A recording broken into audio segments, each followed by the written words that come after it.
Imagine if suddenly your city froze. The temperature dropped by 80 degrees Celsius, and over 90% of the world's population died frozen.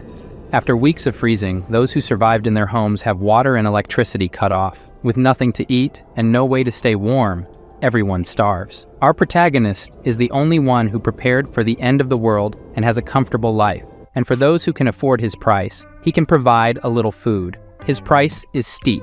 Yeah, boy. But not everything started well. The truth is, in the year 2050, a star explosion caused Earth to enter an ice age. Zhang Yi worked at a Walmart warehouse and thus managed to stockpile a lot of food. In the apocalypse, the girl he liked broke into his house with a group of neighbors and stole Al his food. She admits she tricked him into opening the door. On his deathbed, Zhang Yi swore that if he could find her in hell, he would get his revenge. For some reason, he returns 3 months back in time before everything happened. Surprised, he swears not to be a sucker for the girl anymore, to take revenge on those who deserve it, and to see his neighbors suffer, and to enjoy it as well. There are 3 months left until the extreme cold arrives. His priority is to stockpile everything he needs before the end of the world and build a safe house. As he pondered how to start his plan, a bright light passes through his eyes, and, instead of blindness, he discovers he can send things to a different dimension, like a game inventory. His idea is to accumulate here an entire supermarket of food, so he never has to worry about food and drink for years. Thinking about all the good food he won't be able to eat in 3 months, Zhang Yi goes to a luxury restaurant to stuff himself, spends 50,000 Korean wons, and puts it all on his credit card because in 3 months, all his problems will be over. The girl Fang Yuqing, whom he had been in love with for years and never got anywhere with, and who betrayed him in his past life, along with her friend, sees that he went to a luxury restaurant. Her friend says she's lucky because this loser does everything for her, and he must be rich now. Fang Yuqing, in my last life, pretended to be innocent and virginal, and in the end, stole everything I had, even your arms. Right now, I want to kill that bitch right here, but that would land me in jail. I have to wait until the end of the world to do something. Zhang Yi flashes his bank card and asks, "Do you want to go shopping at the supermarket?" He uses them both to carry everything and show that he now has money, and they accept happily in hopes of making some profit. They ask, "Why so much food?" And the protagonist says, "You never know when an apocalypse might happen, and it's good to be prepared." The two opportunists complain that he's not carrying anything and that they're doing him a big favor. Now Zhang Yi owes them a luxurious dinner like the one he had before. Laughing coldly inside, Zhang Yi looks forward to the time when it's his turn to treat them very well. "I'm looking forward to that too." At the market exit, his Aunt Lin with her grandson says, "You can't eat all of that alone. Give some to your aunt." After saying this, the 5-year-old grandson steals his shopping cart. Zhang Yi takes it back. "Sorry, I'll eat it all by myself." The child starts throwing a tantrum, cursing at Zhang Yi. "I'll punch your teeth out if you keep this up." The kid starts crying immediately. Aunt Lin asks what he's doing, an adult fighting with a child, and says she'll buy the chocolate. She'll transfer the money later. He shows his QR code and says not later, now his old lady, pass it over now or go to the market to buy it. He leaves, leaving Aunt Lin angry. Arriving home, Fang Yuqing winked at him, and the two told him not to forget about them. "I slammed the door in those bitches' faces." After sending the two away, Zhang Yi put Al the purchased food in storage space to see if it spoils over time. He still has a lot to do, building an impenetrable fortress with heating devices and medical supplies. It would also be great if he could get some weapons. There are 3 months left until the Ice Age. By then, he has to sell everything he has as quickly as possible and get more. The next day, looking at the storage space, he checks the freshness of the food and discovers that living creatures cannot be stored, but the food remains as fresh as when he stored it. Knowing this, Zhang Yi picked up his phone and contacted the best local restaurant, ordering 500 full meals for delivery. He explained that he would be hosting a 3-day, 3-night feast, so he needed so much food. His next step was to find his property deed and go to the bank to mortgage his apartment. Considering that after the apocalypse, money would become worthless paper, Zhang Yi decided to take out a loan with his apartment as collateral. In 3 months, he would make the payment for this loan. The manager warned that the interest rate would be a bit high, but upon hearing this, Zhang Yi rubbed his hands together, indicating that it didn't matter if the interest rates were high. He got 9 mil ion and would pay 30 mil ion in 3 months or lose his house and car. Next, he went to the best security company. A business manager approached and asked if he needed help. Zhang Yi shared his idea of building a safe house for the apocalypse. The business manager presented various plans for the protagonist to choose from, but he was not satisfied with the ones presented. He declared that the house should be reinforced with aviation materials. The balcony should use bullet-proof glass, in addition to adding an air filtration system and a 360-degree blind spot-free monitoring system. The front door should be made of the same material as bank vault doors. Additional why, he asked the manager to find a way to obtain some weapons. The business manager was surprised by these renovations and the need for weapons. He could get everything except the weapons. Zhang Yi concluded that this would turn the house into a fortress. The final plan cost 8 mil ion, and after paying the deposit, he asked them to start the work immediately. Next, he needed to obtain some weapons for self-defense. He called the owner of a hunting club and managed to get some crossbows as weapons. As soon as he returned home, the 500 full meals he had ordered also arrived on several trucks. This caught the attention of many people in the neighborhood, as they were delivery trucks from a 5-star hotel, which would cost at least 1 mil ion or so. After some time, Zhang Yi's house was filled. Wasting no time, he put everything into storage space. Basically why, he wouldn't need to worry about food for years of his life. The next day, the security company workers came to start building the safe house. This scene attracted the attention of many neighbors, who mocked Zhang Yi, asking if he had taken the wrong medication. However, he didn't care because he believed that when the end came, they would find out who was the joke. Next, Zhang Yi went to the manager of the company where he works and bought a portion of the medicine supplies, offering double the market price to have priority to buy everything, even what was already sold to other companies. Then, he transported these things home, little by little. His recent stockpiling activities also caught the attention of Fang Yuqing, who asked if something was about to happen, mentioning that she had been thinking a lot about him recently. The protagonist didn't want to respond to Fang Yuqing's fake concern, leaving her angry. Zhang Yi, the suck-up who used to do everything she asked, suddenly started ignoring her. His best friend simply laughed at the situation. She stated that if something big was happening, the country would definitely notify everyone. All she has to do is win over the nouveau riche Zhang Yi, so they can benefit. After weeks, Zhang Yi's safe house was successfully built. The company also installed surveillance systems on every floor of the building. Zhang Yi was very pleased with the service. Now only one last batch of supplies was about to arrive. Several trucks of drinking water arrived successively. One of the delivery drivers was his uncle Yu, who lives in his neighborhood. He seemed curious as to why his nephew ordered so many gallons of drinking water. In his past life, Uncle Yu was one of the few good people to Zhang Yi, so he whispered to his uncle, "The weather this year is going to be very cold. You should stock up on supplies to prepare as soon as possible." Hearing this, Uncle Yu didn't want to believe, but upon seeing Zhang Yi's serious face, he couldn't help but take it seriously. "Get back to work, you lazy bum."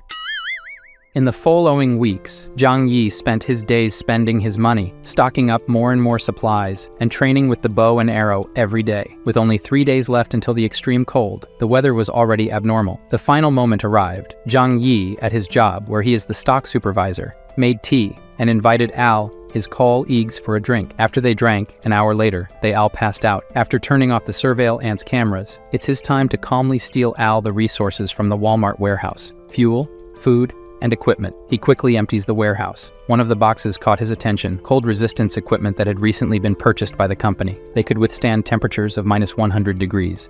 To complete his perfect plan, Zhang Yi also took a special sleeping tea and joined his colleagues. 2 hours later, he is awakened by his employee saying they are screwed, the warehouse was robbed, they took everything. Upon hearing this, he pretends to be surprised. How did all the warehouse products disappear? The manager calls him asking about the warehouse supplies theft. Knowing that the entire warehouse was emptied at once without leaving any clues, and even the cameras didn't see, the manager immediately accuses the supervisor of planning this crime with more people. Zhang Yi, nervously smiling, says he's not competent enough for that. Everyone is taken to the police station to give statements, but nothing is found out. How could they find out that the warehouse was teleported? After the interrogation, the police officer says not to leave the city under any circumstances, as everyone is a suspect. Maliciously, Zhang Yi says he won't even leave the house. This incident on December 10th made news in the city. No one can believe that tons of supplies disappeared without a trace in less than 3 hours. It was also on this day that heavy snowfall began in the sky. Zhang Yi knew this was the beginning of the cold apocalypse. 3 days later at home, when the shockwave from a supernova explosion brings catastrophe to the entire planet, the temperature starts dropping rapidly overnight. Looking at the heavy snow through the window, Zhang Yi says that this time the story will be different. The people in the apartment owners group were nervous, as it was the first time they had seen so much snow in the city.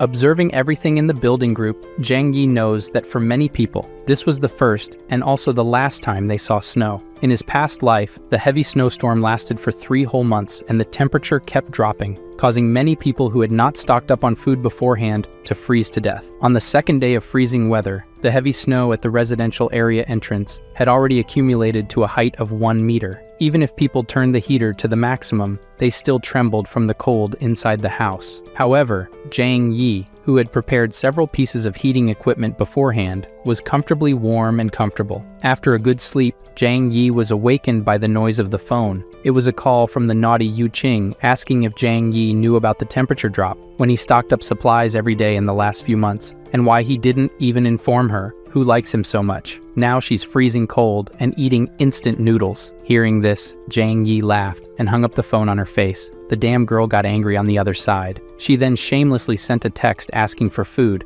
and it wasn't even that way. Reading the message, Zhang Yi decided to troll a bit. He sent her a photo of a steak with wine, which she immediately recognized as top-quality Wagyu and a very expensive French wine. At that moment, the urge to have some became strong, and he asked her to eat it with him and drink wine too. Zhang Yi's response was, if she wanted, she could go to the market and buy it herself. Despite her anger, she calmed down, because she needed to please Zhang Yi to be able to go to his place too. After that, he just ignored her and went back to enjoying his meal. It was then that on the building's surveillance cameras on the iPad screen, he saw the show, Aunt Lin, who was the building manager, saying not to panic and not to fight over food. The extreme weather would last at most 2 or 3 days, and the neighborhood committee would help everyone through this. Aunt Lin warned that excessive hoarding of supplies is prohibited and would be reported to the authorities if discovered. However, one person spoke out against it, questioning how she could be sure that the heavy snowfall wouldn't last long. The surrounding residents also wanted to know, stating that if they didn't stock up on supplies now,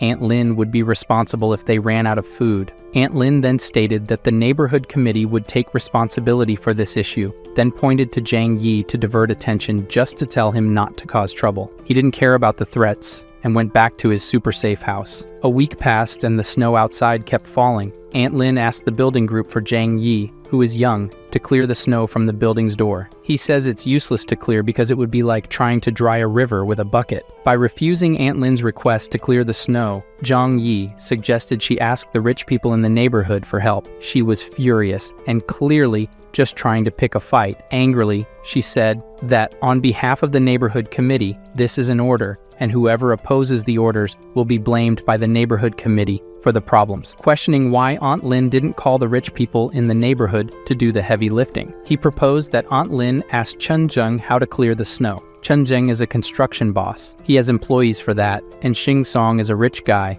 and can afford to pay if he doesn't want to help like everyone else. The authority of Tia Lin in the group was shattered, and upon reading the messages, Lin, cursing, decided to call both members of the group to clean the snow together, tagging them in the chat. Upon seeing the message, Chen Zheng immediately got angry with Tia Lin and with Zhang Yi for acting as if he owned the place. Xing Song sent an audio message in the group saying he was busy working hard and sent a photo to show how busy he was. Tia Lin was furious with the rich guy's response but didn't question anything. She just accused Zhang Yi of causing this confusion. Zhang Yi didn't bother and ignored the rest. Tia Lin was so furious that she called Zhang Yi personally to complain. He threatened her that if she kept talking nonsense and bothering him, he would kill her. Trembling with fear, she hung up and didn't say anything else in the group. While he was eating, a loud noise came from the front door, and Chen Zheng outside shouted, "You were acting all high and mighty in the chat, putting others against me in the group. I'm going to kill you now, punk." Zhang Yi grabbed his bow and went to the door, while Chen Zheng was kicking.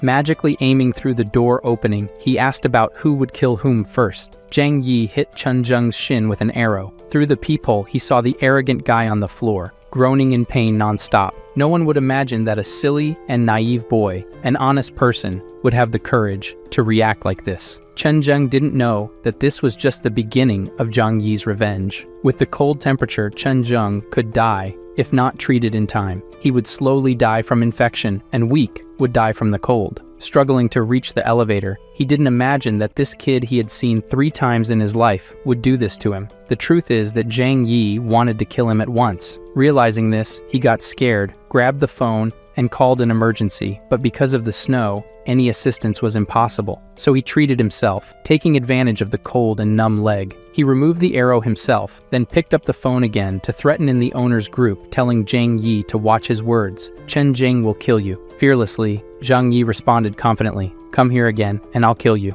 This conversation left the curious ones in the chat group horrified. After all, no one in the region would have the courage to go against Chen Zheng. This was the first time someone directly confronted the guy. Furious, he grabbed the phone and called all his employees. In no time, a herd of people, each holding their own weapon, arrived at his house. Baldy led them all to Zhang Yi's door. "Zhang Yi, you offended our big bro. "Today is the day of your death." Attacking the door that was supposed to be made of wood, his sword broke, and he flew, spinning away. Scared, Baldy said that this door is made of pure metal. How many enemies does this kid have? His house is more protected than a bank. Watching the security cameras, Zhang Yi said they seemed weak and must be hungry. The group of people, angrier and angrier. Zhang Yi had the idea of grabbing a water hose and turning it on from the kitchen tap. The workers outside saw the door opening passage, not understanding anything because it wasn't an arrow, so there was no danger. The hose sprayed cold water on all of them. A bunch of them fell to the frozen ground. Only a few managed to escape. This scene left Zhang Yi quite satisfied.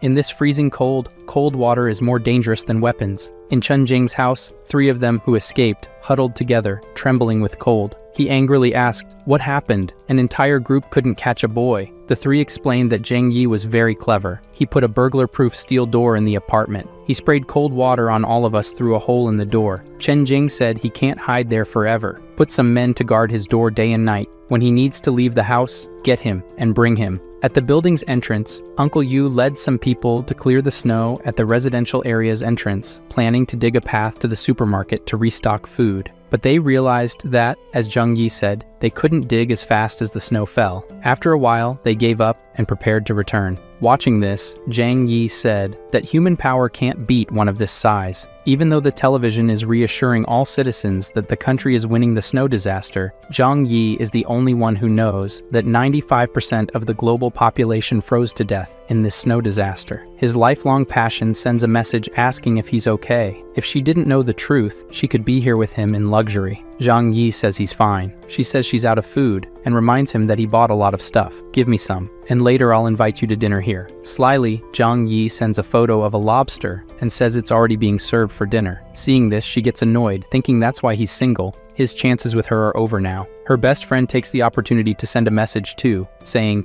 "You made Fang Yuqin sad now." Seeing this message, Zhang Yi says that this little drama is weak. The best friend gives up, saying that the snow won't last long. Why can't he help his lovely neighbors? He might even win Fang Yuqin over. That would be great for him. Zhang Yi ignores and responds with just an "oh." This pisses off the other bitch too. This loser suddenly turned so Alpha Sigma Red Pill? Yuqin gives up trying to figure out why his loser attitude changed so suddenly. They have the idea that if this loser isn't served anymore, they can use another one with less money. Yuqin called another loser, Zhou Ping. He came running and brought a big bag of supplies, saying it's all the food he has. Before Yuqin could fool another sucker, her friend slammed the door in his face. From the bitch's expression, she didn't even care. She was just thinking about getting revenge on Zhang Yi for ignoring her. With this additional bag, 5 days passed, and the snow kept increasing. While eating a piece of chicken while waiting for the real drama to begin, all the buildings were in the dark with the electricity cut off. Soon, neighbors started coming out of their homes, asking each other if they had electricity. Now, with water and electricity cut off, the heaters no longer worked. It was getting cold enough to die inside under the blankets. Before finishing the chicken, Zhang Yi was picking his teeth and turning on the generator he had bought before, or stolen, because he also did that at the warehouse. Neighborhood committee member Aunt Lin is trembling as she holds her grandson. She never expected the snowstorm to last so long.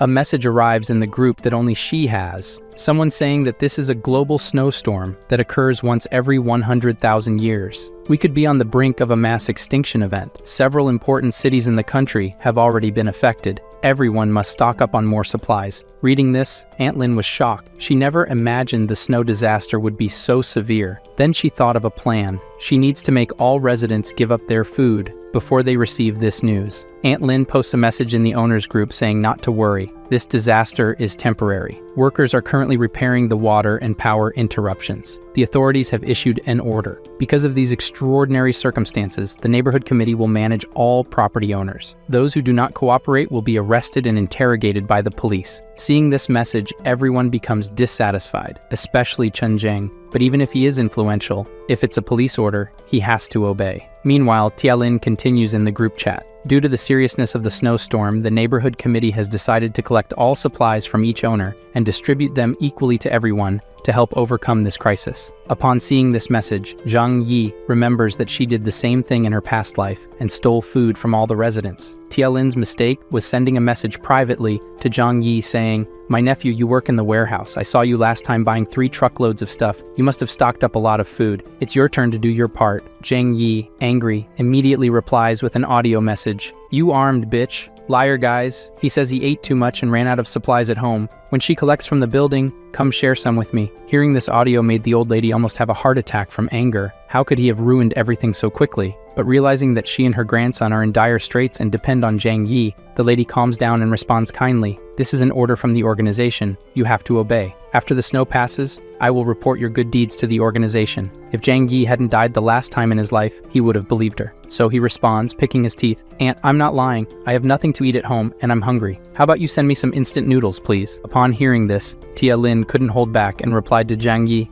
refusing to surrender your supplies is the same as going against the organization. I will definitely report you all. Zhang Yi dismissed her and said she was nothing. This made Tia Lin so nervous that she slammed her phone against the wall, furious with Zhang Yi just like her. After not getting any advantage, Tia Lin focused on the other owners. If she could deceive some of them, it would be enough. 2 days later, with Tia Lin lying, several owners sent their supplies to the old lady's house. Seeing this situation, Zhang Yi thought that everyone was stupid, believing in someone in this post-apocalyptic world. After so long, the whole world must be in chaos. Not enough food. People could only wait to starve to death or hunt for food. Many owners began tagging Tia Lin in the chat, asking about the supplies that were supposed to be distributed equally. Many of us have no food at home. I want food, or I'll eat you, Tia Lin. The crooked trustee responded to the demands, mocking, You idiots. These supplies were obtained through my hard work. Why should I give them away? At that moment, her phone rang and, seeing that it was Chen Zheng, she began to sweat cold. What do you want with an old lady? Chen Zheng said coldly. Tia Lin, you really tricked and took everyone's supplies to your house. She pretended to be innocent, saying it was the arrangement of the community committee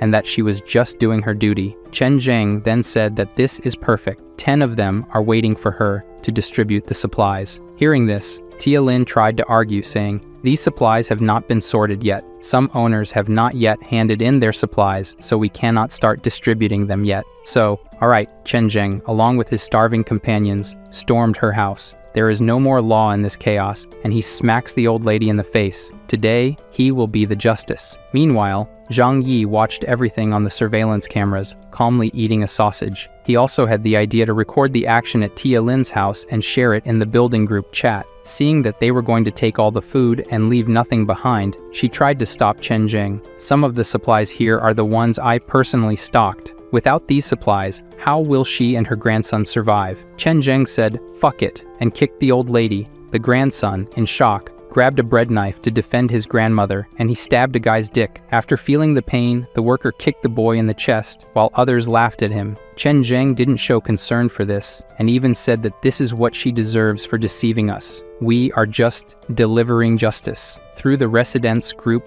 watching everything, they also applauded and enjoyed it. You old liar, that's how you deal with scammers. They thanked Chen Zheng. Seeing these messages, Zhang Yi said that these idiots don't understand the real problem. Today, Chen Zheng invaded old lady Lin's house. Tomorrow, he may invade yours. But since all of this doesn't represent a risk for Zhang Yi, he says he doesn't care. His steel door will never fall to these guys. After a while, Tia Lin was asking for help in the residents group. Does anyone have hemostatic drugs, wound medicine, and antibiotics? My grandson was shot by Chen Zheng. Dr. Xiaohu urgently needs these medicines for the grandson's surgery. Upon hearing this, Zhang Yi's eyes widened. Dr. Xiaohu was a kind doctor in his past life. Here we see why his eyes are turned in different directions. Tia Lin made an appeal for medicine, promising gratitude to anyone willing to provide it. But all she received was a lull from the residents. No one wanted to believe or help. Zhang Yi, seeing this, just thought it must be karma.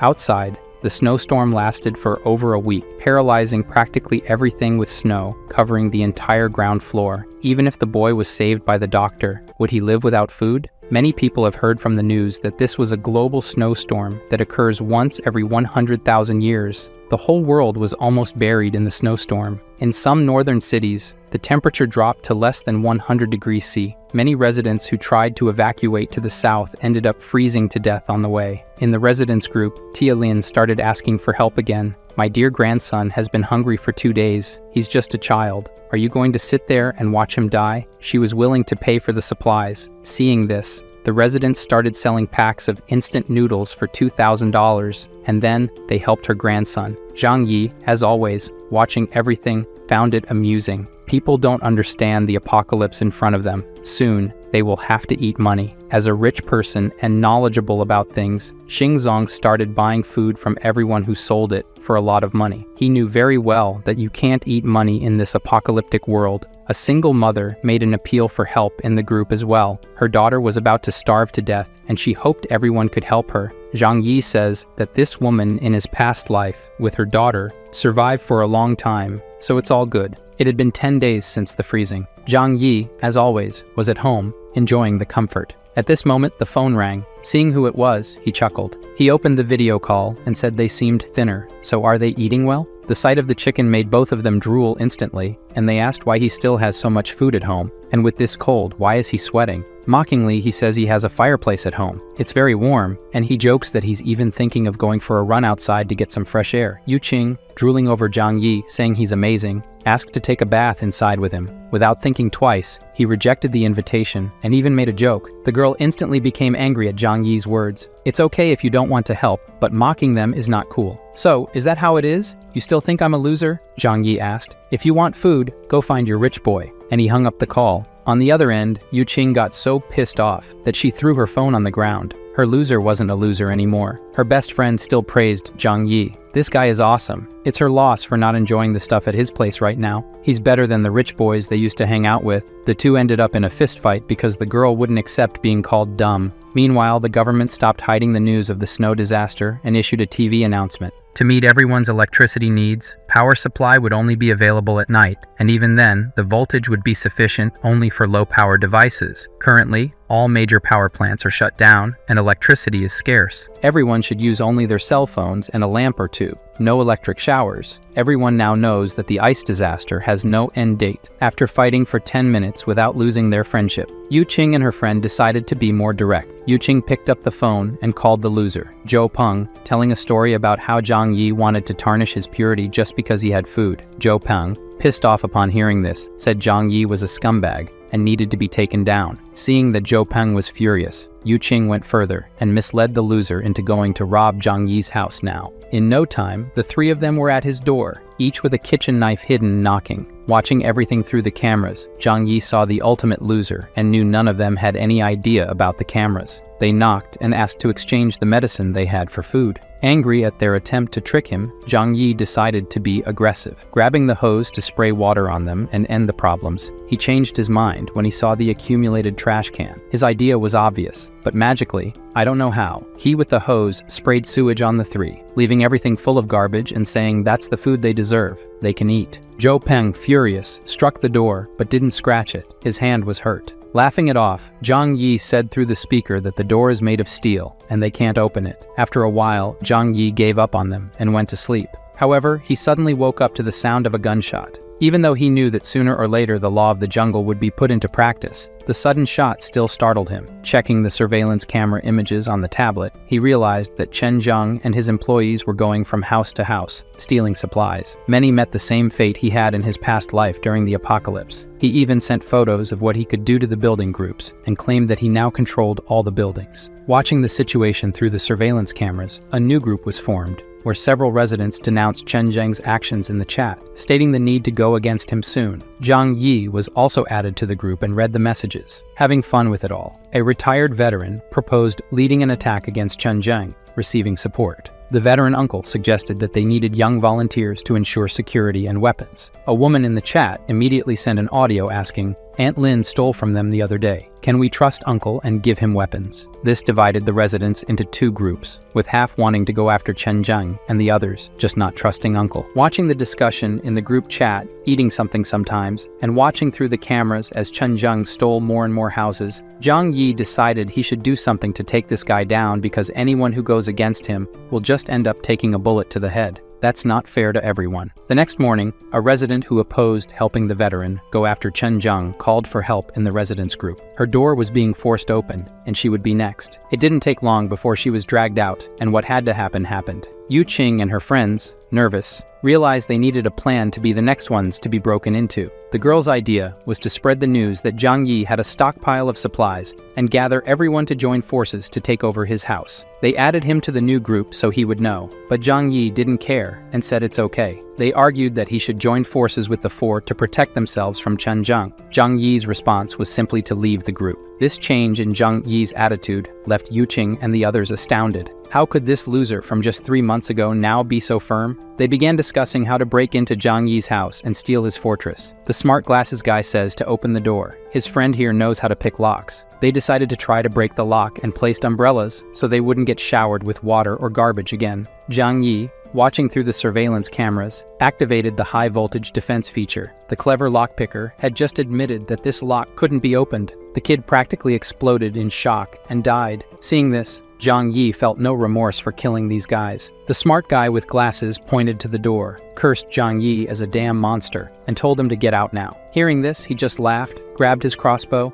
and aiming through the door, hit the left arm of the smart guy's man squarely. The other two went to help the injured and were also hit, the loser and another crazy guy. Yu Qing and the others fled and returned home from where they came. The three hit by arrows were lying on the ground, groaning in pain. One of the girls slapped the slut Yu Qing's face and said it was all her fault. She didn't mention that he had crossbows at home, his crossbow. She argues that she didn't know. Last time, he just sprayed water and garbage. Zhou Peng, the loser as always, defends the slut. Besides, the smart guy remembers that the most important thing is to take care of the wounds. They called, and Dr. Zhou Kier came to check the wounds of the injured people. Surprised, she explained that with the wounds so deep and without professional equipment, they have less than 20%. Furthermore, the iron arrow was rusty, and without antibiotics, it's certain death. The girl, who is a relative of one of the dumb kids, cries at the news and says that Zhang Yi is very cruel and did it on purpose. Until now, Dr. Cootie doesn't know who this is. Zhou Kier leaves the warning. Get medicine soon. If they remove the arrows now, it's over for them. The smart guy with glasses, at this point, must have gone crazy and said Zhang Yi must get the medicine for them. Yu Qing, thinking for once in her life, remembers that Zhang Yi suddenly changed a lot and started stocking up a lot of stuff at home. She tells the others that Zhang Yi does have medicine because she saw him stocking it before. Furthermore, no one here harmed him. They just wanted to rob his house. But since they failed, and only they got hurt, it's his fault. From the corner, there Zhou Kier, listening to everything, just thinks she doesn't know this guy, but they deserve to die anyway. The other girl blames Yu Qing for everything, and forces the slut to figure out how to convince Zhang Yi to give medicine to everyone. This time, even the loser agreed. Without the medicine, he would die too. The plan now was to try to call him, which he answered easily. She is crying on the phone and says the boys are dying, and if he can help, Zhang Yi just asks why he should. Everyone has to die sooner or later. The crazy guy's sister takes the phone to say it's his duty to help because he injured the guys and they were rusty. Zhang Yi then says that he used arrows like that just for them to die anyway. To add insult to injury, he even says he won't help, but Yu Qing can come live with him. At that moment, the girl takes the phone back and says yes, he's yours from now on. Do whatever you want with her, says Zhang Yi. Her blood-sucking friend says to take her too. Zhang Yi says, just come, you can come now. He starts running right away to go. Her friend tries to pull her, and she just gets a push. Get away from me, you bitch, the cousin of one of the boys says, then gives her another slap in the face and calls her a schemer. As always, the slut looks at Zhou Peng, too much of a loser, and asks for his help. He has to make them let her go and be happy with Zhang Yi. She also says that Zhou Peng is a good man, but he's poor and weak. Zhang Yi's brother is the one who can make her happy now. The kid even falls in pain now. She bolted, trying to go to Zhang Yi's house, but the others stopped her. The reason is that everything is her fault, so Yu Qing doesn't have the right to thrive alone. Dr. Zhou Kier reminds them again that without medicine, it's certain death and leaves. One of the injured kids, the smarty there, says they should go ahead with the plan to spread the word that Zhang Yi has plenty of food. The smart one says that when Chen Zhang and the others take Zhang Yi's house, they can get medicine.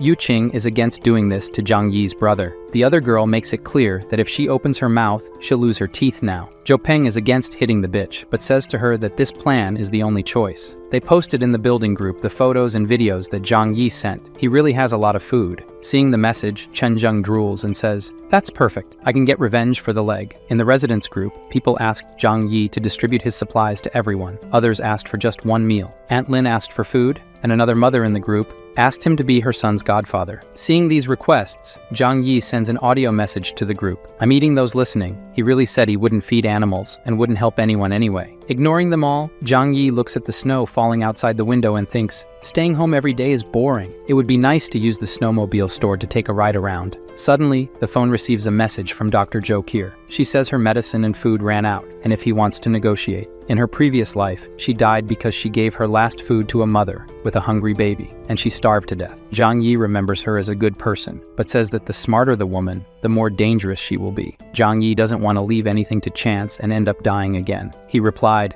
I can provide supplies, but you need to trade something for them. Seeing the message, Jo Kier says he can give her food for participating in a consultation with her. Look how cute she is, thinking she doesn't even know this guy. And now, Zhang Yi says instead he can provide medicine and food, but she needs to do him a favor. Zhang Yi needs her to be his spy and inform him of the residents' plans. The deal is that, accepting it or not, it's her choice to follow the crowd and die like everyone else or stand by his side. She wonders for a moment if this is right, but decides to accept. The first step is taken, guys. Our Zhang Yi has a lot of food, but lacks food, doesn't he? Then the smart guy with glasses sent a final threat. Zhang Yi, where are you? Last chance, are you going to deliver the supplies or not? Seeing the message, Zhang Yi trolls in the group, saying that his food just ran out. The wounded smart guy threatens him, and soon, Chen Zheng makes a group without Zhang Yi, planning to join together to steal everything he has. Jo Kier and Uncle Yu are in the group and decide to warn Zhang Yi about it. With that, Zhang Yi is sure that Dr. Jo Kier was cooperating with him.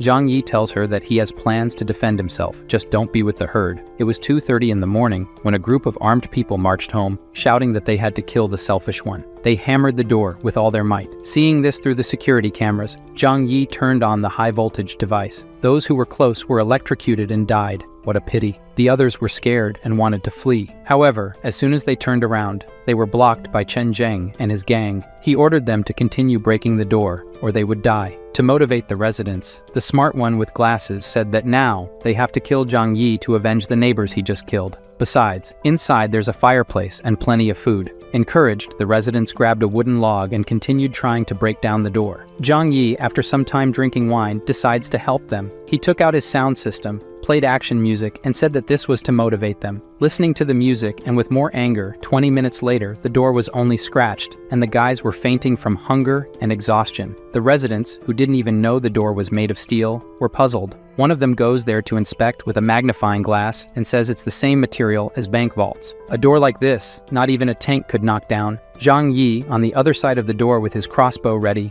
only aimed well at the throat. The guy was agonizing there, and the other neighbors ran, shouting that he had weapons. Somehow, Zhang Yi hit the people who weren't even facing his door. The technology mysteries that, behind the door, Zhang Yi felt no guilt for it, just self-defense. The smarty with glasses who survived after calming down says he has a plan. The door is steel and thick, but the wall is still made of cement bricks. The neighbors seemed to understand and started hammering the wall next to the door. Cracks began to appear in the wall, and then a metallic sound with an impact occurred. The guy with glasses lost fear of the arrows on the side of the door and went to check. The walls are also lined with steel. Everyone was shocked. Why on earth would someone put steel in the walls? Someone who knew this situation was going to happen, they tried to break several other places in the walls, and every corner had metal. They went to the apartment above and below his, and as expected, there was metal everywhere. This miserable man has an impenetrable fortress. Without tools, it was impossible to drill through the walls. The neighbors realized that Zhang Yi must have known about the apocalypse to have built such a complex fortress. Everyone was in despair, saying that Zhang Yi was selfish and only thought of himself. Two residents looked at each other hungrily, and for a second thought about eating each other. But it passed. One of the neighbors says he remembers that his apartment's balcony is made of glass. This idea made everyone excited again. Using wooden planks from the neighboring apartment to his, Zhang Yi sat calmly while everyone together gathered on the balcony. Unfortunately for them,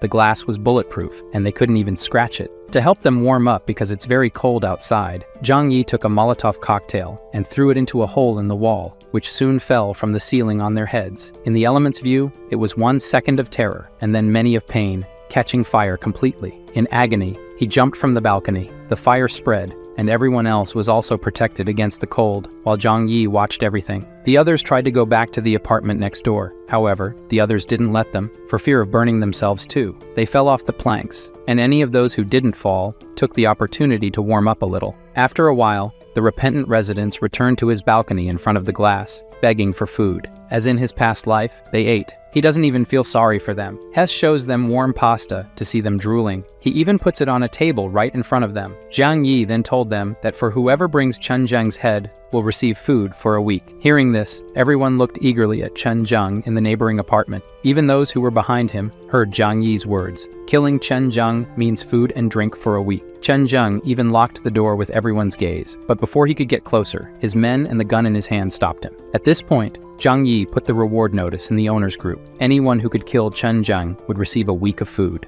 The next morning, the skinny ones were waiting to ambush their food. Even if he had a pistol, they could surprise him. Chen Zheng and his loyal followers were attacked from behind, but the result was that both were lying on the ground. The boss ordered them to be stored as food, and one of his men saw that the boss was wounded in the back in this attack. Chen Zheng called Zhou Qi to come treat his wound. Soon she was doing the dressing and said it wasn't for free. Chen Zheng says she can eat with them. Seeing what the soup everyone was about to eat was made of, she says she prefers to starve to death. Chen Zheng at least says that she would be the last person to become food in this building. Ignoring this nonsense, she tried to leave. However, Chen Zheng said that only after he was healed could she leave. She sat in the corner of the room while the men resumed discussing their plans to get Zhang Yi. Man, look at how far human beings go in extreme situations. If Chen Zheng hadn't been injured and still needed her, I bet he would force more things, you know? She, after hearing the plans, said she was going to the bathroom, but she was actually there to tell Zhang Yi what she heard. Later, Chen Zheng's men went to the neighboring apartment to get food and steal. They let them in and didn't imagine the food was for them. With a blow to the head of the couple, they killed them, but to make sure, they hit more. Chen Zheng tells our doctor that he can't have predators around his house, as they might try to hunt him down. Zhou Qi is starting to see how things are. In the house where the friends of the slutty Yu Qing are, they had to remove the arrows without any medicine. Everyone has serious infections. Maybe the cold is taking away some of the pain. Zhou Peng asks his cousin to try to convince Zhang Yi one more time, but she says it's useless. There's no way. Days go by, and Zhang Yi only eats and sees Chen Zheng afraid of being ambushed again. As he eats more and more, Zhang Yi calls Zhou Qi to ask about her situation. She says Chen Zheng went crazy. Everyone's food ran out. They're invading houses every day to kill everyone and search for food, besides keeping the dead for later. She hasn't eaten anything for days and asks if he can save her. He thinks for a moment that she's very useful for being a competent doctor. In the post-apocalyptic world, doctors are treasures. So, Zhang Yi says she can come to his house after doing one last thing. A while later, Zhou Peng goes to pound his door, desperate. He says his love, Yu Qing, is starving. He went to Zhang Yi's door, asking for food for the girl who used and rejected him. Zhang Yi also says that tetanus is already advanced in him. Medicines won't work anymore. As he walks back home, he remembers he never even held Slutty's hand. So instead of waiting for death, he ran to Yu Qing's room, kneeled down, and asked her to marry him. She, disgusted, threw him away. The loser grabbed her by the neck, saying they'd get married in hell then. She slapped him in the face, saying she belonged to Zhang Yi. Zhen Peng then says he'll have to go to hell to get her. Then we go back to Dr. Zhou Qi. She told the men she would make a decent meal for them today. They won't even notice it's not regular meat. Pleased, they thought she forgot about pride. She tells them she doesn't want to die as much as they do. After helping a little, she says she'll take care of the rest alone. Putting something in the soup and stirring well, she had to make an effort not to vomit right there. Sometime later, she served everyone. The soup looked really nice, everyone said. To gain their trust, Zhou Qi also served herself a bowl of soup and went back to her room. Hoping her medicine would take effect, she put a whole vial of sleeping pills in it, and in minutes everyone was asleep. Relieved it worked, she sent a message saying everyone was asleep. What should she do next? Zhang Yi's order is to take everyone to the balcony. He was watching everything from the other side. Feeling cold, she asks if he intends to kill them. Hearing this, he threw a rope and said, "It's more or less that. She should tie everyone to the balcony railing." She says he could at least help, but he says she's the one being tested here. Tying everyone to the railing, she grabbed Chen Zheng's gun. Worried, he warned her to remove the magazine and throw the gun at him. She even tried to bargain if she should trust him, but with the argument that it's her only choice. Zhou Qi obeyed and threw the gun at Zhang Yi. After receiving the gun, he examined it, confirming it was the same one Chen Zheng used. Then he went back to the room, grabbed a water hose, and from there, he threw water onto the balcony, without even warning Zhou Qi. She entered the apartment while the water was falling, and in a short time, Chen Zheng and everyone else woke up screaming. Looking at their hands and feet tied together, he realized he had been drugged. All he could do was curse Zhang Yi a few times. After a few sprays of water, Chen Zheng turned into a popsicle. Dr. Zhou Kier, too weak even to stand up, calls and says it's all done. After a few minutes, our beautiful doctor was at Zhang Yi's door, observing through the cameras. Even though everything has gone well so far, he wanted to make sure there were no risks. She should open the heavy door and enter while he pointed the gun. She finally entered and fell to the floor. Just the warmth inside the apartment was good enough. Approaching from behind, Zhang Yi says it's not over yet. He has to make sure they're not hiding anything from each other. He has to be sure of that, and she knows how to do it. Blushing, she knows what she has to do. Zhou Kier takes off everything and remains only in her underwear. Now that he can see she's not hiding anything, Zhang Yi says it's perfect now, leading her to the room where she must take a shower and change her dirty clothes. When he heard the sound of the shower, he took all the items from the medical kit and confiscated them. It was always better to be cautious. A pleasant time later, Zhou Kier, dressed in pajamas, came out of the bathroom, a sight that moved Zhang Yi. He asked her to sit down and dry her hair. He says he let her go because she's valuable to him. If she doesn't obey the rules, he won't show any mercy. Her room will be that one. From now on, you'll live there. Without my permission, you're not allowed to wander. She was aware of the consequences. Zhang Yi says that in this chaotic world, the best thing she did was join him. To reinforce the trust between them, Zhang Yi decides to reveal his secret and ensure Zhou Kier's loyalty. In this house, she can see that there is no food. The reason he is so prepared for everything is that he has a power nobody knows about. He took bread from the dimensional storeroom in front of her. If she betrays or kills him, she will no longer have food and will starve to death. Seeing this, he understood how Zhang Yi was living so comfortably. She ate and even cried with emotion, almost choking with such haste. Now that she is clean, without hunger or thirst, Zhou Kier will be responsible for all household chores. Before she could accept, the scoundrel interrupted, asking what else she could offer. Being an intelligent person, she knew what he wanted. Zhang Yi's eyes even widened with the sight. Besides companionship and help with the tasks, now they would be a couple. Like any couple, they would have their moment of exercise together, and our beautiful doctor, Zhou Kier, would have plenty of food. The next day, looking at Zhou Kier still sleeping, Zhang Yi says she must have been very tired from last night. Having a woman around when they can't leave the house anymore is very pleasant. She dressed, and they went to have breakfast, a life with more luxury than before the apocalypse. Zhang Yi threw one of the special cold coats to her. Going outside, Zhang Yi said she still has work to do. He handed her the baseball bat, even though she helped freeze the guys outside. Now Zhou Kier must go there and destroy the frozen bodies. Without explaining why she went there without hesitation and started to bash the popsicles. Meanwhile, Zhang Yi filmed all the hard work of the doctor. Not caring about being filmed, she continued to hammer. The purpose of the recording was to send it to the residents group and show everyone that Chen Zheng, the guy who was terrorizing everyone, is now in pieces. The people in their homes didn't even think to criticize or ask why the doctor was there. They just praised and celebrated. Pleased with how things turned out, Zhang Yi received a call from Yu Qing. Zhang Yi says he didn't know she was still alive. The girl with a crazy look says she heard about Chen Zheng's death and is now ready to be his woman, and that he must be with Zhou Kier because he thought she was dead. Her friends behind her were ready to kill the girl, and they both heard the screams from the other side. Zhang Yi took advantage of this to mess with her mind even more, sending a picture of Zhou Kier saying that she was his fiancée. When she saw the new message, she broke free from the two girls and ran to the phone, just to see Zhang Yi and his girlfriend. The girl went insane, saying that she loves Zhang Yi more than anyone. However, Zhang Yi threw it in her face that she doesn't matter, and who he loves is the one with him now, and hung up. The poor girl's friends didn't even want to hit Yu Qing anymore. Their anger was at the girl going to live with Zhang Yi and them getting screwed, but now they're screwed together. Satisfied with how much she suffered, Zhang Yi asks his little girlfriend if he was too cruel. She says that whether he was or not doesn't matter. He has his reasons. She also heard of him for the first time when she went to help the two girls, and how they seemed crazy. If Zhang Yi did what he did, it's right. A person in the building in front decided he couldn't take it anymore and decided to fulfill his dream of jumping from the building, but that didn't even impress the two. Shortly after Zhang Yi's phone rang, on the line was his uncle Yu, happy. Zhang Yi says it's great to know he's okay. He survived everything thanks to the supplies he saved from Zhang Yi's warning. Furthermore, now he is with Shi Lemei, the single mother from before. Her son is sick, and they need medicine. Of all the people, Uncle Yu was the only person Zhang Yi would help, so he told him to come get the medicine later. After telling Zhou Kier about his uncle and having his juice, someone was knocking on the door. Checking the security cameras, he saw it was his uncle and Zi Limei. That's all they had. He didn't even open the door. He threw the medicine through the opening in the door onto the floor. His uncle thanked him for the help, but the woman wanted more than that. She knows he has a fireplace and asked to come in. Her baby needs to warm up. At this point, Zhang Yi says it's screwed. He didn't want to hurt Uncle Yu, but above all, safety comes first. He lied that the coal ran out, and now he and his girlfriend have 7 or 8 coats to keep warm. Uncle didn't want to bother Zhang Yi anymore, but the woman insisted more and more on coming in because they couldn't if Zhou Qi the doctor was with him.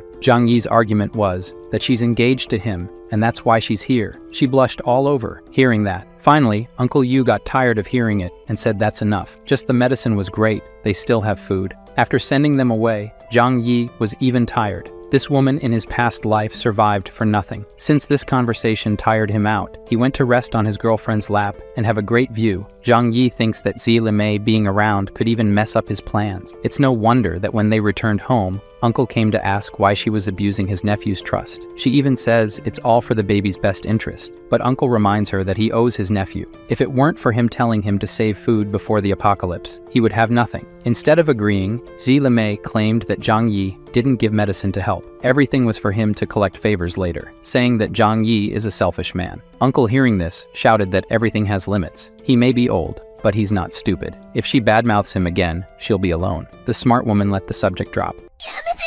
The following morning, people from another building dug a tunnel under the snow to Zhang Yi's building. Everyone they encountered was seen as enemies, and the first unlucky one received a single shot and flipped over. They were aware of the sturdy door and brought dynamite to open it. One of them lit it, ran, and the damage from the explosion was done. The absurd noise of this explosion woke Zhang Yi up, and he quickly went to check what was happening. Through the cameras, he saw construction workers who lived nearby. They came to check, certain that the explosion would destroy the door, but nothing happened. Angry at this attempt to take what he had, Zhang Yi retaliated maliciously. A grenade simply solved their cold problem. After warming them all up, Zhang Yi used his Glock and put several to sleep. His bullets were running out because his ballistic supplies were few, and this confirmed to him that people from other buildings must know about his stockpile and are coming after it too. These explosions and shots left our lovely doctor frightened. After all, there's only one place in the world where it's normal to hear these noises every day. Embarrassed, she disguised it and went to do her job. Now it was clear to Zhang Yi that he should take action. In the residents group, everyone was asking about the noise from before. Zhang Yi, smart as always, said it was residents from another building who tried to blow up his house and were soon going to rob the others, but he kicked them out of the building and some from this life. Everyone thanked Zhang Yi for this. He called his uncle to get more information. This group that came now is from building 26 and is led by someone named Huang Tianfang. The uncle's information is that he did the same thing Chen Zheng did in this building, overturned the residents, took control of the place, and also stole food. Zhang Yi made it clear to his uncle that he overturned many, so they will come back for revenge and try something. So they must unite the neighboring residents and defend themselves. Then, speaking only with Zhou Qi, Zhang Yi said that the neighbors, if given the chance, will stab him in the back. She must take on the mission of gathering information about the other buildings groups together with Uncle Yu. Only 2 days passed, and now she was dressed as a maid and reporting everything her intelligence service found out. Stop looking in the wrong place and pay attention. Zhou Qi explains that the strongest groups dominating the neighborhood are the group from building 26 that came here 2 days ago, and another group from building 21. Still, a group from 2 other buildings must have strength, but they haven't done anything yet. With just this, Zhang Yi deduced that the residents of the other buildings have already turned on each other instead of uniting and are no longer a threat. Grateful for the good work, he tells her to continue collecting information, and for some reason, she blushes, perhaps thinking something else would happen. The same group from building 26 returned to the building, and this time they started overturning people from the other apartments in the building and left the message that until Zhang Yi leaves, all the building's residents will die. Soon, this news spread and disrupted our couple's exercise. The building's residents were demanding that Zhang Yi take action. Seeing this, that anger returned. He sent texts and audio messages saying that everyone's life means nothing to him, and they must defend themselves alone. Shortly after, Zhang Yi called his uncle, saying that now it's his turn to shine. In the building group, he said that the gang from building 26 is only 20 people. If they join forces, they can fight against them. Speaking, everyone agreed that they had to do it. He also said in the chat that he hasn't been eating well for days. The only one who is young, strong, and well-fed is Zhang Yi. He is the only one with the strength to lead everyone. With this, Zhang Yi sent a message in the chat that he can help everyone face the rival building as long as everyone follows his orders. Everyone said they accept following orders that don't endanger their lives. Calm in his home, eating better than us. Zhang Yi says they'll have to take the risks. Yes. Otherwise, they should just wait for the group from building 26 to come and kill everyone. With Uncle Yu on one side encouraging them to agree to follow Zhang Yi, they accepted to obey. To motivate the hungry, he mentioned that there are vehicles that can travel outside in the snow. If they confront the group from Building 26, he can fetch food for them. All the neighbors agreed to obey everything, even the most dangerous things, hoping not to be killed by the neighbors, and mainly to gain food. Now everyone agrees to put Zhang Yi as the leader of the building. Now that everyone sees him as a savior, Zhang Yi will make his first exploration outside. With his special cold vests and clothes, he won't have any problems. When Jo Kier was about to say she would go with him, Zhang Yi said no. She should never leave the apartment, and he trusts her 100% to stay here without him. But as soon as he leaves, the scoundrel snaps his fingers and makes all the supplies in the apartment disappear. He descends to the 4th floor of the building, and through a window there, he manages to jump outside. So, the snow is already 4 stories high. Anyone who tries to walk here, ignoring the cold, would sink into the snow somewhere and perish. Fortunately, he had stored a snowmobile in his dimensional space. Someone in one of the buildings saw the scene. I don't know if they saw him pulling a snowmobile out of nowhere or just saw him riding it. Sometime later, he reached where he wanted to go, the Tianhui City Police Station. Breaking the glass, he entered without difficulty. His goal is to get more weapons and ammunition. Deeper into the police station, he found the officers on duty, without warm clothes or heaters. The first night of freezing was the last for them. Zhang Yi shows his respect for the officers and says they were once the heroes who protected the city. As he covers the bodies, he finds the keys to the place. With them, he can open everything here, even the weapons room. Upon entering the place, it's heaven for many people. There are all kinds of weapons and ammunition to choose from. He just put everything into his dimensional loot space. Zhang Yi says that now he needs to get food for his cannon fodder. He returns to his snowmobile and walks to where the shopping mall should be. Digging into the ground, he found the ceiling of the place. Breaking the glass and walking through the place, he stole everything that could be useful. In the supermarket, all the fruits were frozen solid by the cold, as were the meats, but this would serve those who don't even have land to eat. He threw into the bags what could be salvaged and returned to his snowmobile. Upon returning to his building, the leader of Building 26, watching him manage to go out and get food, was green with envy and eager to steal that snowmobile. Furthermore, all the residents of the building who heard the noise of the snowmobile also saw it. Uncle Yu saw that his nephew managed to return with more food. He was delighted. Zhang Yi made it clear to everyone that it was extremely difficult to go outside in such cold weather and find food buried in the snow. Uncle Yu shouted, calling Zhang Yi a hero. With this spoiled food and the gun in hand, he ordered that everyone who chooses to take food must be ready to obey his orders. The residents of Building 26, as expected, came after, saying to hand over the food or their lives. His first order was that right now, they will steal their food, go there and eliminate them. Everyone who makes a kill will receive food for 5 days. Just hearing that they could get 5 days worth of food, everyone went crazy and attacked the gang member from Building 26. They couldn't understand how the weak and fearful people suddenly went so crazy. They were overwhelmed. Zhang Yi and his fiancée watched everyone defeat the enemies and celebrate their victory. Some who survived fled back to Building 26. And the wounded on our side, Jo Kier knew she could save them, but she knew she would need to spend medicines and food just out of kindness. She also gave up because she knew Zhang Yi wouldn't allow it. I ask here now, do you think Zhang Yi is a villain or just an anti-hero, or, I don't know, just does what it takes to survive? Because from now on, he starts to use all people in a very cunning way. He gathers everyone and congratulates them. Those who were MVP and had the most kills received their bonuses. This was premeditated to encourage everyone to strive for him. One by one, they obeyed the guy with a gun in hand and owner of the food. No one had happiness on their faces. But when it was the turn of someone Zhang Yi saw slacking off, he scorned and kicked a candy to him. He complained that this wasn't fair because he would only receive that. Zhang Yi questioned if he had the courage to complain still. The guy did nothing and just stayed behind, shouting and attacking. Those who received less food and were sad are now happy to know that there are worse off people. Trying to argue, Shu Hao said there were many people fighting and he couldn't find a way to join the fight. Zhang Yi made it clear he didn't care. Only results matter. Angrily, Shu Hao insisted that Zhang Yi was treating him specially. So Zhang Yi gave the order and 2 neighbors held the discontented guy. He just shouted, asking what happens to those who disobey the boss's orders. After making it clears what happens to those who complain, the guy taken as an example had the candy in his hand. Zhang Yi stepped on it, grabbed the candy and the poor guy's hair, and made it clear that work equals food. No work equals no food. He ordered Jo Kier to store the rest of the supplies, since everyone had taken their shares. In the middle of the crowd, he heard a familiar voice. Fang Yu Qing and her bloodsucker friend were dragging themselves underneath. They said they hadn't gotten their food yet, and if Big Brother Zhang Yi hadn't forgotten about them, Zhang Yi, humble as always, said he hadn't forgotten about them. Jo Kier stored the food, because there wasn't enough for the 2 of them. Fang Yu Qing, crying, asked why he didn't like her anymore after all these years. With a slap, he told her to get away. He never liked her, and is now engaged to the wonderful Jo Kier. One of the women said that she was a gold-digging slut. Zhang Yi agreed agreed, saying she always deceived rich boys to take their money. The guy, who had just been humiliated, said she had used him many times before. Then the other men said that if they had known she was selling herself before the apocalypse, they would have taken advantage too. After being humiliated so much, she fled. For some reason, two men grabbed the bloodsucker friend and dragged her somewhere else. By their expression and covering her mouth, I imagine they went to feed her. For her, Xu Hao, for telling about Fang Yuqing, received something better to eat and now swore he would do better for the master. After the show,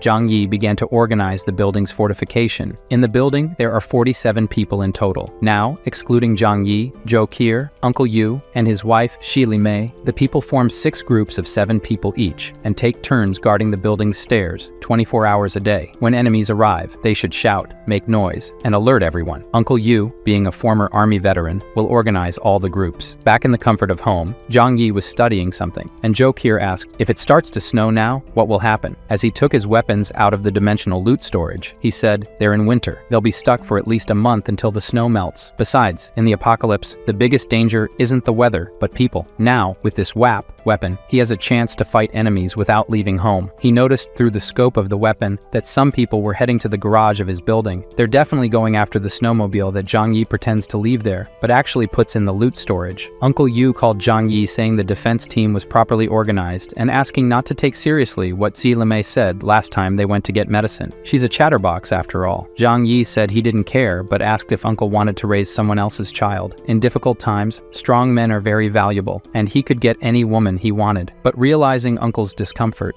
Zhang Yi said Xi Limei is also a good woman, and if that's the case, he should knock her up too. However, Uncle said that in an apocalypse, one shouldn't think about that, and now he'll go back to work. Zhang Yi told Zhou Qi that these matters of children should be thought about calmly. In the tunnel they dug, some people from Building 26 came back secretly, planning to make hidden thefts. The first of them almost got a beating. The guard shouted enemy attack, and a brawl started on the stairs. The group from Building 26 didn't count on the fact that now Zhang Yi's building was so well protected, and the survivors fled. Outside, enjoying the good life, Zhang Yi saw the enemies fleeing and said he was really in the mood to shoot some, taking his WAP from the loot storage. Through the scope, he could see perfectly, with an absurd calmness, even knowing the result of pulling the trigger. One of the fugitives got a shot right in the head, and the others, realizing what it was, ran even more frantically. Zhang Yi thought to himself, this feeling is great, and decided to enjoy it more. All the shots were precise, aiming at the head and the clock. With 7 capsules on the ground, there were 7 bodies in the snow. With this, he was sure he had sent a message to all the neighbors of the buildings. Zhang Yi, leader of Building 25, has a rifle, and there's no way to confront him. Now they must follow his orders. The next day, Zhou Qi brought food, saying she was practicing her cooking. Additionally, she asked about the noise on the balcony last night. Without hiding anything, Zhang Yi said he shot and killed 7 people. The woman's reaction was simply to say that Zhang Yi is amazing. Zhang Yi even asked if she wasn't curious why he used an AWP to do it. Zhou Qi said it's none of her business, and it doesn't matter what he did. She's with him, and it's better than dying outside. In other words, she doesn't care what he does to others outside. Zhang Yi even praised her, saying she's smart and doesn't have unnecessary curiosities, and he likes that. Meanwhile, on the other side, residents of Building 26 looked at the bodies in the snow. One of them is related to the boss, worried because they didn't get any food and now lack men to carry out their plans. Tianfang got irritated and ordered to bring the bodies of David, his relative, and the others to have more food. Meanwhile, Zhang Yi decided to go out for another round. Everyone respects him now, and of course, they're very scared.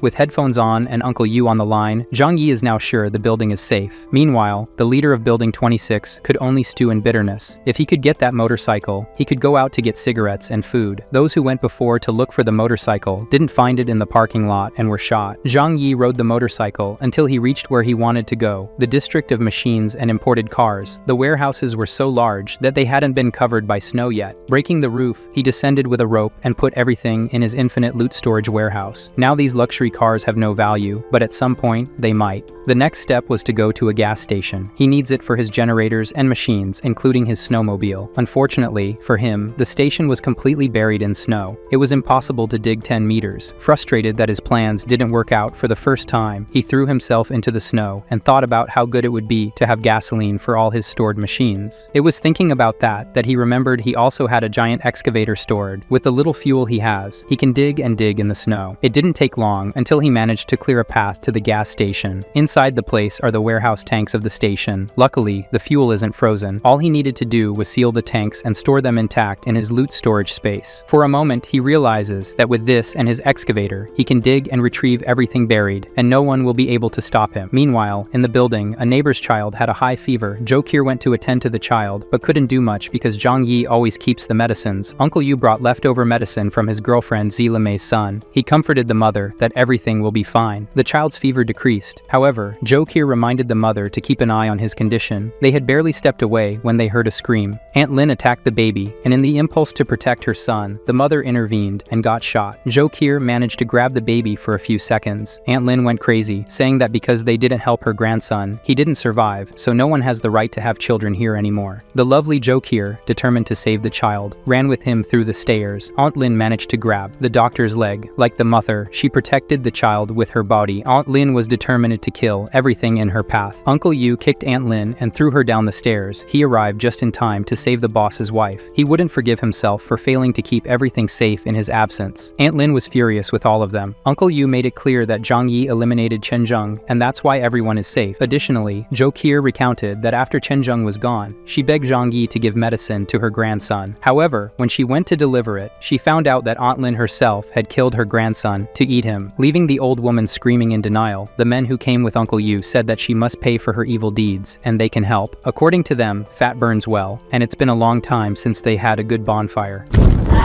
Returning to Zhang Yi, outside the house, he slept in a tent at the gas station, and now he's going out for more exploration. With his excavator, he went to the city's military post, and by digging, he gained access to the military base. However, all the military supplies were taken. All he thought was that the military leaders, with all the equipment, are the ones who will try to take power from the surviving society. If that's the case, he should arm himself to protect himself even from these people. While digging for something else, he broke a wall of the camp. To our surprise, not everything was taken by the army. An absurd amount of weapons and ammunition in this place went straight to his loot storage. After so long away, he returned home on his snowmobile, and this time without bringing back food. The neighbors noticed he was without food and immediately started complaining. Zhang Yi countered that even for a whole day this time, he couldn't find anything. But if they want, they can go back to having to go outside to find their food and not follow him anymore, and he calls them ungrateful. Zhang Yi realized that by not bringing back food for one day, they felt unfairly treated because his work of defending the building wasn't being paid off. Even though he said the discussion was over, some of the residents approached, suggesting that he could take some of them next time to search, and that way, he could rest more. Not only Zhang Yi, but we didn't even notice this strange guy with a hand hidden behind his back. Zhang Yi made a hand gesture, and the next moment, the rebel took a hit to the head and fell to the ground. The others who were with him apologized, but Zhang Yi made it clear that there is no forgiveness. He shot everyone, and at least 4 of them went to sleep. The rest fled through the window. The noise caught the attention of Uncle Yu and Jokir, who ran there worriedly. He simply said that they were traitors, and he responded with mercy. Uncle Yu simply said they were so comfortable they forgot their place. Zhang Yi then went home, as if what happened now didn't matter at all. Zhe Mei stayed there, thinking that this mercy he mentioned is just to warn others. With no one questioning what happened, they go home while Zhang Yi thinks his cannon fodder is running out. In the comfortable home, Zhang Yi asked Jokir if anything had happened while he was away. She recounted that Aunt Lin had gone crazy due to her grandson's death and attacked a mother, but that was already resolved. Additionally, someone from another building called Chen Lingyu wanted to discuss something with Zhang Yi, but she didn't say the specific details, just that she wanted to cooperate with him. Not knowing what this person could offer, Zhang Yi didn't care. He has everything he needs, and those people outside can only wait to die of cold and hunger. Curious if he was just going to ignore the woman's request, he asked for his information, and what Jokir knows about this person is that Chen Lingyu owned a cosmetics company and now completely controls Building 9. The only surprise to Zhang Yi for this is how a woman had the power to take control of an entire building. Out of curiosity, Jokir says he should talk to this woman, so he already had messages from her and the leader of another building on his phone. He went straight to Chen Ling to ask what she wanted. She wanted to speak by voice, and Zhang Yi immediately said he didn't have the patience to speak. It will be by text. On the other end of the line, Chen Ling only thought that this person who took down Building 26 has a snowmobile and a rifle is tough. She says they heard about him and know he has a snowmobile. He asks what they have to offer. Basically, there's 76 workers who can use his snowmobile snowmobile to search for food too. In summary, she wants the snowmobile and for him to provide food for them beforehand, so they have the strength to search more with his snowmobile, and he should know that soon all the people in the neighborhood could turn against him, so it's smart to have allies. Discontented now, he asked what happens if he refuses. He had never seen beggars ask for food with threats. Chen Ling was calm and made it clear that currently, Zhang Yi is a target for all the neighboring buildings. It's only a matter of time before everyone unites to attack them all together if he doesn't cooperate. In this situation, he asked for time to think about it, hanging up the phone as he looked at the other buildings. He knew his home was impenetrable, but if everyone united, they could bring down his building in an extreme situation. While he was thinking of a way out, another person was calling him on the phone now. This time it was Li Jian, who also asked to cooperate. His building 18 had been pacified, and everyone cooperated with each other, distributing resources among themselves, and his focus is on maintaining people's humanity. He is willing to help building 25 to enter into conflict with the others, and any service he has, in exchange for just a few supplies. Zhang Yi asked Jokir what things are like in building 18. Her information is that she indicated that Li Jian unified all the residents of the building after the apocalypse, but his resources for so many people wouldn't last long. He replied that he needed to think too. Soon he saw that several other people had messaged him. Zhang Yi went to Jokir to show that he might have to kill them all. At this moment, the doctor's mind was that she made the right choice in joining Zhang Yi. This time he asked his girlfriend for advice, but the strange thing is that at the same time, he put the Jubilee on the line and asked what was better, to cooperate or to destroy them all. Then she couldn't even answer properly because she couldn't concentrate. You know what I mean. Sometime later, he asked her to cut a bulletproof vest for him to put on his legs. His plan now was as follows. In the group of residents of his building, he told them that the neighbors threatened him to hand over the snowmobile, or they will attack the building. If he does that, everyone in the building will have to go look for their own food from now on. Soon, everyone turned against and ready to follow Zhang Yi to go against the other buildings. It didn't take long for Zhang Yi to be placed in a new group, with only the leaders of the neighboring buildings. There, they made it clear that if Zhang Yi refuses to follow all the terms, they will become public enemies of all the buildings. They made all the demands, letting everything happen as they wanted. He had the brilliant idea, decided to cooperate, and set up a meeting with all the leaders. His idea was to eliminate all the leaders. The rest of the residents, without leaders, won't be able to organize against him. With a meeting place set, he went down, arranged with his followers from the building, and to encourage everyone, he gave them quality food, saying they need to be strong and energized to defend their home. One of them asked if they could hope for peace. Zhang Yi says not only that, but if everything goes well, there won't be any more food problems for anyone here. Motivated, everyone is now idolizing their savior and willing to do anything for him. Exiting through the tunnel and not through the windows, Zhang Yi and all the residents went to the designated place. Even from afar, he noticed something strange. There were so many people here, so he ordered Uncle Yu and the rest of the residents to come too, and he will stay behind hidden with his rifle. At the negotiation field, Uncle Yu and the residents stood in front of all the leaders of the neighboring buildings and their groups. One of ours said they didn't seem to want to negotiate. The other completes saying, they seem more like they want to destroy them. With so many of them attacking each other, they wouldn't stand a chance. However, Uncle Yu stated that their goal is to make Zhang Yi cooperate. Attacking us wouldn't help with that. The building owners of 26, 5, 21, 9, and 18 were confident Zhang Yi might be intimidating, but against so many people, he doesn't have the power to face them all. One of them says he doesn't see Zhang Yi, so he must be scared after seeing our numbers. The situation is totally in their favor. Tianfeng shouts for him to show up soon for negotiation. Uncle Yu warns that the leader will only meet with the leaders, so they should come this way. Chen Ling and the others disagree, and ask if they aren't afraid of death. Realizing how things were going, Zhang Yi called Uncle Yu, warning them to stay away from the other groups. Uncle Yu, clever as always, told them to wait a moment and had his group retreat. With this distance, Zhang Yi whistled to get everyone's attention. In the open field, nobody knew exactly where Zhang Yi was, nor where the grenade he threw into the midst of the other building groups came from. Behind the leaders, a massive explosion occurred, resulting in a hole where everyone nearby was obliterated. Uncle Yu put the phone on speaker behind the leaders and asked if they had any questions for him. Wang Cheng, in shock, asked why so much violence. Zhang Yi questioned over the phone why more than 1,000 people for a negotiation. Already heading back into his building, he said there were 5 minutes left until the appointed time. If they didn't agree to come talk to him at building 25, it was over. Chen Ling spoke for everyone that they would accept it. Already in one of the apartments, Zhang Yi was content. With just one blast, more than 20 people were gone. This will convince him, and now he only has 20 of them left. Sometime later, all the leaders rushed up the stairs of the building to reach the designated place. As there are no elevators, they are all tired. He only asked if everyone was there, confirming that they were. The meeting began. The residents in the room calmly laid out their conditions as before, of how he should cooperate. Unsatisfied with this, he drew his Glock and placed it on the table. Instantly, everyone was shocked, so Zhang Yi said it was just bothering him on his waist. Continue. None of them wanted to ignore this, and said said that if they flip, the others will join forces against him. Thus, Zhang Yi took the lead in the discussion. First point, he doesn't agree with their demands. Providing food for so many people is impossible for him. The most he can give is 10 meals per day for each building. How they use them is up to them. Chen Ling was indignant. This is too little. Only in her building, there are 76 people. Zhang Yi then made it clear. It's either this or war. With no way out, Tianfang took the lead, saying that Chen Ling doesn't represent everyone. They want to accept, but it won't convince everyone to cooperate if they're left without food. Zhang Yi cocked his Glock, asking if this is really too little for them. Li Jiam, the most peaceful of all, took the lead, saying he wants to talk. It's always better than a shot to the head. At this point, Zhang Yi put his foot on the table, saying that food isn't infinite. Even if they search, they'll eventually run out. He pulled a bunch of seeds out of his pocket and threw them on the table. His point is, they should start planting food to be able to make their own food. Tianfang quickly questioned, what sense does it make to try to plant in the ice? Using his Glock, he pointed out, there's land under the snow, water won't be lacking. His condition is that all buildings must put their men to dig and plant every day, and in return, he will give 10 meals to each building. Moreover, he can provide medicines, drinks, and cigarettes. Upon hearing cigarettes, the two smokers forgot everything and said they accept everything if they can take a drag. Zhang Yi took out a closed wallet from his magic pocket and gave it to them to try. While they smoke, he stands aside, asking if they agree. Every day they can get a box of cigarettes. Li Jiam wanted to say something, but the smokers stepped in front and said they accept everything he said. They just need to be able to smoke every day. The rest of the three leaders are yet to respond, intimidated by the person with the Glock in hand and who has already convinced two of the leaders. One of the leaders pressured the others to accept. The two are already on his side and now want to please him, as much as the others want to discuss better. The two don't give an opening. Meanwhile, Zhang Yi goes to the window and notices that the residents of the buildings are starting to move. His reaction then is to move his Glock to the leaders and ask, what's this? Wang Qian, who was already bought, affirmed that all the leaders are here. There's no reason for anyone to attack them. Li Jian then says that if they are attacking, it's on their own accord. Zhang Yi shouts for the others to come in. Everyone here in the room is trapped here. Meanwhile, Zhang Yi takes out his rifle, and somehow no one saw his magic happen. With his scope, he identifies who's leading the others into rebellion. With a perfect shot, the leaders were knocked out, one after the other. Zhang Yi knocked down everyone who was taking the lead. The leaders sitting in the room were terrified to hear what was happening. A few minutes later, and Zhang Yi was calm, saying the situation was resolved, asking if everyone is okay with the negotiation. Soon the two smokers said yes. The rest who didn't want to accept were forced to accept. The last was the honest Li Jin. Now that everyone agrees, tomorrow afternoon they will start. Leaving the room, he patted Li Qian's things and asked him to do a good job. Meanwhile, he will keep an eye on them. Leaving the building, all the leaders seemed nervous, so the residents were curious about what happened. Zhang Yi tells them how he controlled the situation, but had to make a deal to provide about 300 meals for them every day. Not content with this, because why should he give so much food? Zhang Yi uses this. According to him, if it weren't for this, they should fight against over 1,000 neighboring motors, which would certainly lead to many deaths here, and he could not accept that, so he resigned to so much food for their well-being. Now all the residents of Building 25 cried with so much emotion. Zhang Yi is the only one who could lead and take care of everyone so well. Everyone left. Only Uncle Yu stayed there. The old man, embarrassed, says that things didn't happen as he imagined they would. Zhang Yi took Uncle to a more private place, and there told the truth. The plan was to eliminate the leaders of all the apartments at once, but only the 5 most influential leaders were sent, so the plan was postponed. If the 5 leaders had been knocked out, the others would take their place and be more motivated to destroy Building 25. Uncle Yu now, yes, understood why there wasn't so much destruction. Now it's because there will be later. He understood and was impressed at how his nephew is so good at calculating things. Now it's a matter of time. The other residents will weaken as the days go by working. 300 meals alone will make them destroy themselves from within, not fight for the little food they will receive. Zhang Yi made it clear to Uncle not to tell anyone about this. Returning to his luxury home, his wife was doing yoga. What a difficult life they have. After so much work, Jokir wanted to know how the negotiations went. His response was that in the next few days, all he has to do is this. He threw her on the bed and said she shouldn't leave the house for the next few days. Be prepared. After a hot night, the next day it was very cold outside, but still everyone was put to digging as promised. Their mission is to reach the ground 10 meters below the snow to plant. He just passed by to make sure everything was being done, then went far away to get his snowmobile. The other 2 leaders said they searched and couldn't find his snowmobile anywhere. Where could he hide it? Zhang Yi's goal today was to find a veterinary clinic. There he knew he could find the poison they use to euthanize animals that are beyond saving, he said. With this amount he has here, he could knock out 300 people since they won't be able to find treatment. He knows that when the time is right, he will use it. Returning home, he made sure to gather plenty of supplies for his building beforehand. Everyone was impressed at how much he got this time. With a phone call, he notified the other buildings to come pick up their share of the deal. The leaders sent 3 3 people from each building for this, perhaps out of fear of being ambushed. Little by little, the 30 neighboring buildings picked up their first day of meals, and everyone was happy to start seeing food. As he left, he heard the workers saying they were tired from today's hard work, but it was worth it. So without a plan, things are going well. Returning to his comfortable home, his abode was always tidy, and he had everything he needed there, even a hot shower every day. Meanwhile, in the other buildings, Wang Qian saw his subordinate arrive, and the first thing he checked was if there were cigarettes. Everyone behind him quickly expressed that they were suffocating and would die if they didn't get a smoke. Soon, everyone was relaxed, and only then did they think about food. He allowed everyone to start eating, but he didn't calm down until he was sure the food wasn't poisoned. His group was confident they had food, but the other workers in the building were waiting for their share, which never came. That night, the protagonist left his bath peacefully and heard the neighborhood arguments over food distribution while he and his wife were stuffing themselves. The next day, everyone was digging, and as the protagonist prepared for his daily round, he left a warning to be courteous due to the food shortages, causing disputes.